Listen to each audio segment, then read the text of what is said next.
दरअसल ईरान की 3 nuclear sites पर हमला करने वाले अमेरिका के B-2 बॉम्बर के कॉकपिट से एक रिपोर्ट सामने आई है। ऐसी रिपोर्ट जिसने बताया है कि अमेरिका के व्हाइटमैन एयरफोर्स बेस से 11,500 किलोमीटर दूर ईरान की फोर्डो न्यूक्लियर साइट पर बंकर बस्टर GBU-57 बमों से बमबारी किस तरह से की गई।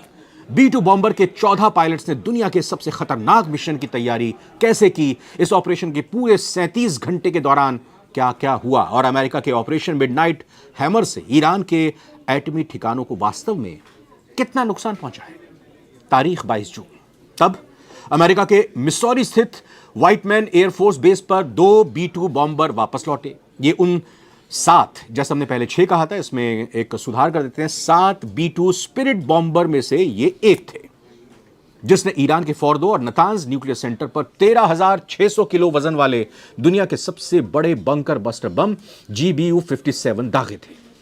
अमेरिका ने इस हमले को ऑपरेशन मिडनाइट हैमर नाम दिया।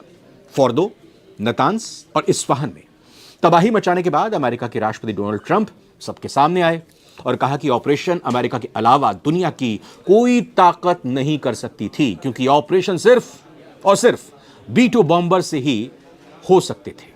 इस पूरे ऑपरेशन में कुल 75 प्रिसिशन गाइडेड वेपन्स यानी सटीक हमला करने वाला हथियार का इस्तेमाल किया गया। हमले में 125 एयरक्राफ्ट ने हिस्सा लिया। इनमें 7 B-2 स्पिरिट बॉम्बर के साथ कई फाइटर जेट्स, रिफ्यूलिंग टैंकर और स्टेल्थ विमान शामिल थे।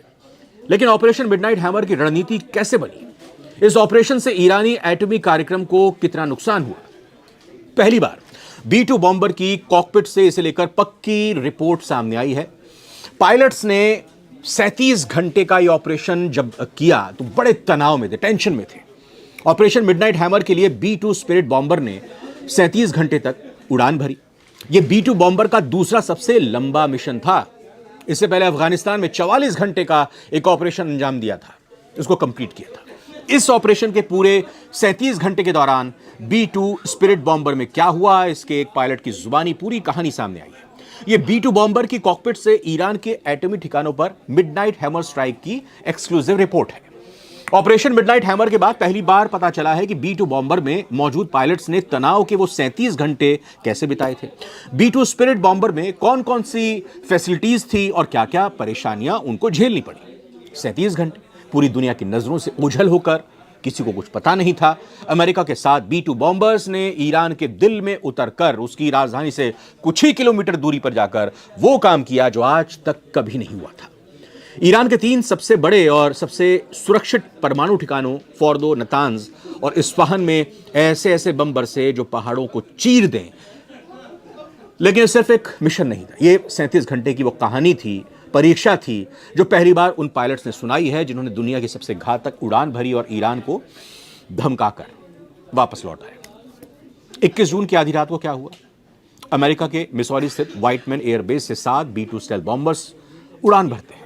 इन्हें हर हाल में दुनिया की नजरों से बचकर लगभग 11,500 किलोमीटर दूर ईरान के फोर्दो न्यूक्लियर ठिकानों तक पहुंचना था और फिर अपने बेस पर वापस भी लौटना था, यानी आना जाना, बमबारी करना और लौट जाना। इसमें करीब 23,000 किलोमीटर की उड़ान भरी गई थी। यह दूरी अमेरिकी B-2 स्पिरिट स्टेल्थ बॉम्बर ने 37 घंटे की नॉन स्टॉप उड़ान में पूरी की। इस दौरान कई बार बीच हवा में रिफ्यूलिंग भी की गई थी, क्योंकि इतनी बड़ी दूरी में जाने के लिए जमीन पर लौटना नहीं था। रिफ्यूलिंग के लिए अलग से जेट साथ में गए थे जो हवा में ही उनमें ईंधन भर रहे थे। ये फुल पेलोड कैपेसिटी के साथ B-2 स्टेल्थ बॉम्बर्स के साथ दूसरा सबसे लंबा मिशन होने वाला था। इसलिए ईरान के फोर्दो पर हमला करने के लिए अपने 37 घंटे के मिशन को उड़ाने से पहले अमेरिकी वायुसेना के पायलटों ने B-2 बॉम्बर की उड़ान सिमुलेटर बड़ी तैयारी से, यानी कि जो पायलट होते हैं, थोड़ा रुकते हैं, पायलट जब भी ट्रेनिंग लेते हैं तो सिमुलेटर होता है। जैसे हम वीडियो गेम खेलते हैं, वो वीडियो गेम अलग तरह का एक लगता है कि हम भी इसी का हिस्सा हैं। सिमुलेटर मतलब एक कॉकपिट बनाई गई होती है और वही माहौल और वही स्थिति होती है जिसमें प्रैक्टिस की जाती है। एक पायलट जब अपनी ट्रेनिंग कर रहा होता है और जब इस तरह के बड़े ऑपरेशंस को अंजाम देना होता है तो उसमें जब हवा में होंगे, जब ऑपरेशन को अंजाम दे रहे होंगे, क्या कुछ रियल टाइम सिचुएशन हो सकती है, उसका प्रयास, उसका अभ्यास किया जाता है। इस मिशन से पहले आइए आगे बढ़ते हैं।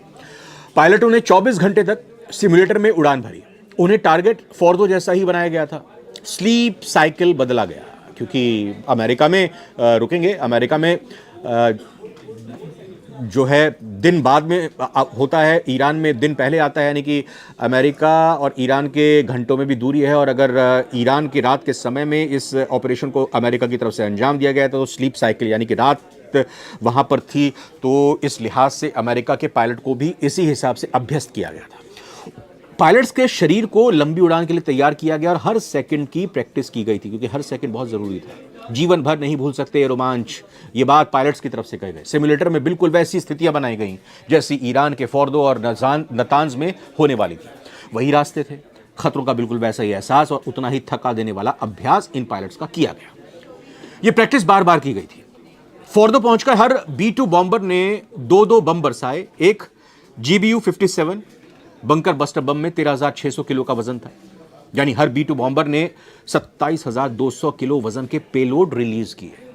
इतने भारी भरकम पेलोड रिलीज करते ही B-2 स्पिरिट बॉम्बर एक झटके के साथ ऊपर की ओर उछल गया, क्योंकि भारी वजन है, नीचे आपकी स्पीड से गिरता है तो फिर उछलकर वो ऊपर चला गया। ये बात मिशन में शामिल एक पूर्व पायलट अमेरिकी वायुसेना के लेफ्टिनेंट जनरल स्टीवन बाशम ने बताई है।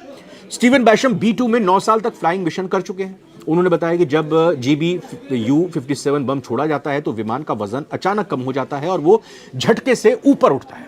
यह एहसास बेचैन करने वाला और रोमांचक था, इसे जीवन भर नहीं भूल सकते। B-2 बॉम्बर में 2 पायलट होते हैं, इसमें एक छोटा टॉयलेट होता है और एक मिनी ओवन, और पीछे एक पतली सी जगह जहां पर सोया जा सकता है। क्योंकि 43 घंटे का सफर था, पायलट इसमें 2-2 रखे गए थे, तो इस लिहाज से बहुत ज़रूरी था कि एक पायलट जब चला रहा है तो दूसरे को आराम करने का भी मौका मिल जाए। अगर ज़रूरत पड़ती है टॉयलेट यानी अपनी जो भी नैतिक क्रियाएँ होती हैं वो भी आप, जो भी दैनिक क्रियाएँ होती हैं आप उसको भी कर सकते हैं।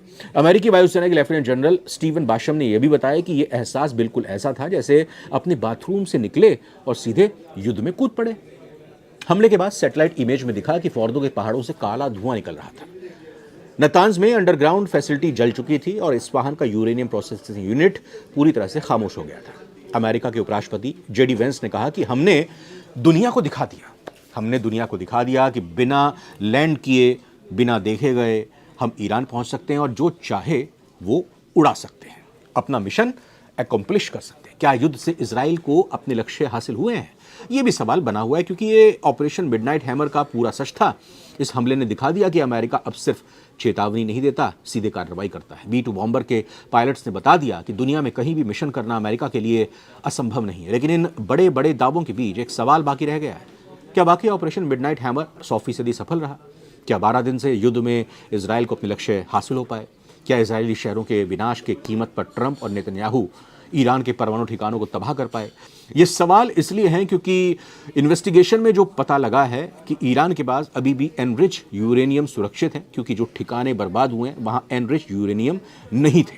ईरान का यूरेनियम एक 5000 फीट ऊंचे पहाड़ के नीचे है। इस पहाड़ की तलहटी के 328 फीट नीचे एक नया यूरेनियम स्टोरेज बनाया गया है। यह ठिकाना ईरान के एक परमाणु केंद्र के नजदीक है और यहीं 400 किलोग्राम एनरिच यूरेनियम और सेंट्रीफ्यूज रखे गए हैं। ईरान जानता था कि ऑपरेशन मिडनाइट हैमर का टारगेट कौन कौन से ठिकाने हैं और इसलिए यूरेनियम बचाने का ऑपरेशन पहले ही